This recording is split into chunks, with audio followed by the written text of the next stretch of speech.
nagkainitan. Yes, ito na. Nagkainitan na sa Senado sa isang session.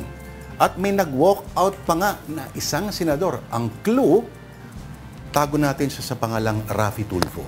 Bakit kaya? Narito ang report ni News 5 correspondent Elaine Fulgencio. Mr. Chair, alis na lang ako rito. Hindi ko matiis. Nakikita ko na parang itong mga pulis pinagluloko. I'm sorry, I have to walk out. Hindi ko kaya to. Napa-walk out si Senador Raffy Tulfo sa gitna ng pagdinig ng Senate Committee on Dangerous Drugs nitong Martes. Nagalit siya dahil sa pagsisinungaling umano ng mga pulis na humuli sa mag-amang Rodelio at Julius Vicente noong nakaraang taon. Tawag pa ni Tulfo sa mga pulis, bonnet gang. Dahil bukod sa nakasuot ng bonnet, hindi rin sila nakauniforme at walang search warrant. Subukan nyo gawin nyo sa mga bahay ng mga mayaman. Hindi. Baka naratat na kayo.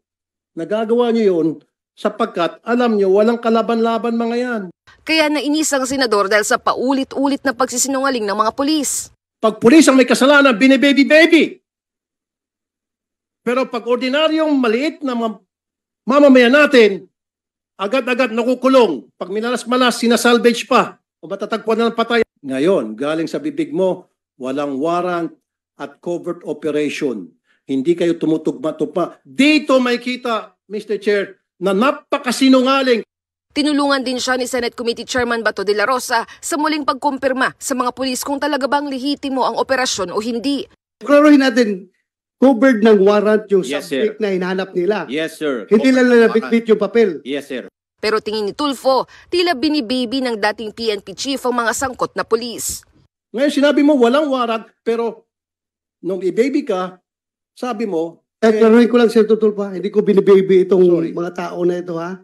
Ako lang, I'm just trying to explain. Matapos mag-walk out ni Tulfo, ipinagpatuloy ni Senador de la Rosa at Senador Robin Padilla ang pagdinig. Pero di maalis si de la Rosa na nainsulto siya sa pag-alis ni Tulfo.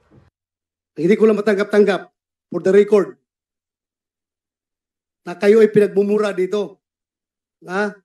Ayaw na ayaw ko mumurahin yung taong naka-uniforme, mumurahin, wawalang hiyain. The most insulting action is for that kasama mo dito, mag-walk out, walk-outan ka. Ipagpapatuloy na lang ang pagdinig sa ibang araw. Para sa 1PH, Elaine Fulgencio, News 5.